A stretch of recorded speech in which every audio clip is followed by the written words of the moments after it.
Здравствуйте, Ронни. Меня зовут Юрий Спасокукоцкий.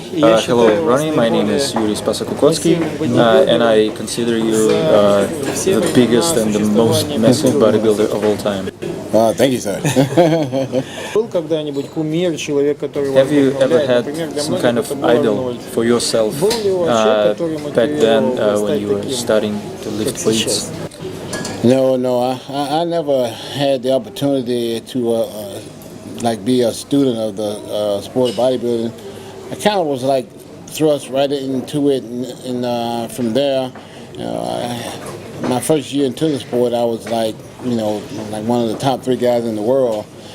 And I guess because of my genetics, I had just this amazing ability to be real good in the sport. So I went from, just being an amateur one year to being a professional the next year without, being able to be a real student of the sport and without learning a whole lot about the sport too.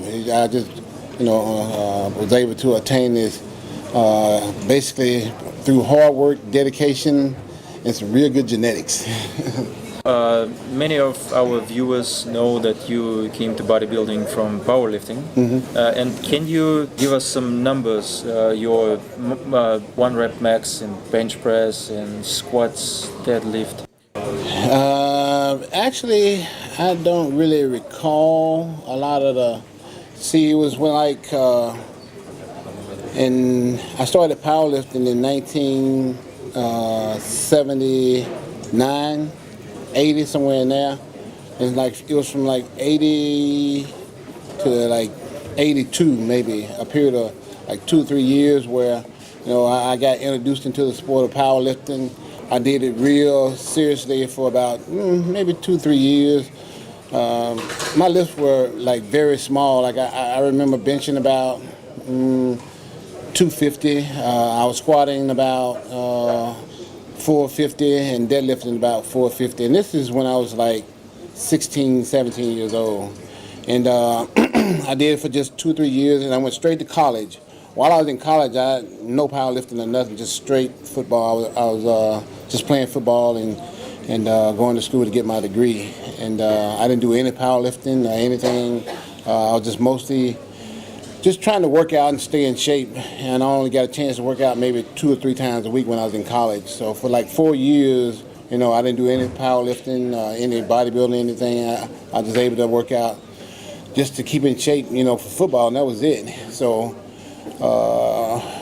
during those times, there was no powerlifting, so I wasn't able to, get any stronger, any bigger, just for powerlifting because I didn't do anything. I only just played football, and I really didn't pick back up till 1989. That's when I got into bodybuilding. Okay, so let's go back to heavyweights because some competitive bodybuilders and even some trainers, they used to say that form is important. How you perform the exercise. Yeah. Slowly, just concentrated. What do you think? Is it possible to build big and quality muscle using these methods of slow motion, concentration, and working with moderate? Yeah. I've always believed in whatever you do, if you work real hard at it, you stay focused, you're dedicated to it, no matter how light or you lift or whatever, it really doesn't matter. But if you're just trying to be good at something and you work real hard at it, you put a lot of effort towards it, a lot of dedication, and you make the sacrifices that need to be made, then you can become great at it. You can achieve all the goals that you want to achieve. So basically, you want to say that if something works for you and you are 100% focused on it, then it will work. As long as you're working hard at it and you're giving it 100%, I think you get maximum benefits from it.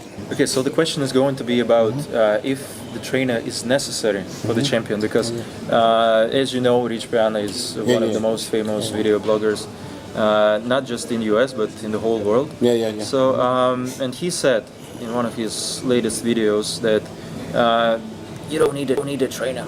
you can do everything without trainer because trainer is necessary only for weak-minded people without the concentration and who cannot push weights and limits without someone standing behind them or maybe Well, yeah, I agree to that to a certain extent. As long as you know exactly what you're doing and you're getting, the benefit that you're trying to achieve and it's working for you and you know whatever you're doing is good for you basically, and you like the results that you're getting from it. And I agree with it. I don't think you really need a trainer, but if you don't know what you're doing, and you want to get the maximum benefit from the effort you're putting forward toward it, then I think you do need a trainer. But for me personally, I never used a trainer. I kind of pushed myself. I worked hard at it, and of course, I knew what I was doing because I'd been around the sport for so long, But I learned in the beginning from people, so I didn't just jump into it and just knew exactly what I was doing. I learned from people, and once I learned from them, I was able to do it myself. But in the beginning, I think everybody needs a trainer. But once you grasp all the information that you need to get, and be successful at something, no, you don't really need one. But in the beginning, everybody needs one, I believe. But once you got there, I don't think you need it. Окей, тогда начну с конца переводить. То есть вот эти 8 раз мистер Олимпия, это все без тренера, да? Я правильно понял? So every Sando was without the trainer. Just the nutritionist. Yeah. So the question is about some kind of so-called tendency, because previous Mr. O's before you, Lee Haney, Dorian Yates, Arnold Schwarzenegger, they retired without losing the title. They retired and the title was just free. Tradition. Yeah. So what do you think about 2006 Olympia? Was it some kind of political move to make a new champion, or did Cutler progress really that much from 2005 to 2006 to really beat you on stage? No, I don't really think so. I think it's more of a political move than anything. But like I said earlier, sports getting a little tedious. I'd been in there and I'd won for like 8 in a row, and it got to the point where everybody just showed up and knew I was gonna win. It got kind of tedious, and so they said time to make a change. And so what greater time than now? I've won 8. I broke the record and everything and tied the record. So I didn't have a problem with it. I was okay. I'm all good for what's good for the sport, basically. Okay, so the question is about, of course, this part of your body, about big quads. Were your quads bigger than Tom Platz's? Oh no. No? Smaller? Yeah, a lot smaller. A lot smaller. No way. Almost. I was trying to get them there, but I did the best I could with what I had. Okay, so the question is about the motivational part of pre-contest. Because some athletes, they tend to lose their energy, they become depressive. Oh, maybe I should not do this. Hunger. They are depleted mentally and physically. So what piece of advice can you give to athletes who are going to compete and to prepare for the competition? How to stay motivated during this hard period? How I stayed motivated was I always was thinking about the outcome of the end product. I was always thinking about how I looked when I got up on stage. So I kept myself motivated by wanting to look a certain way. And I knew that I had to do, this depletion thing.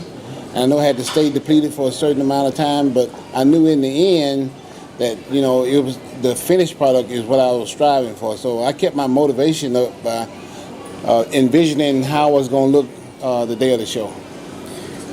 Большое спасибо. Можно фото? One photo and finished, okay? Okay. Спасибо. Можешь сфотографировать, жена? Snap, snap, back, swag.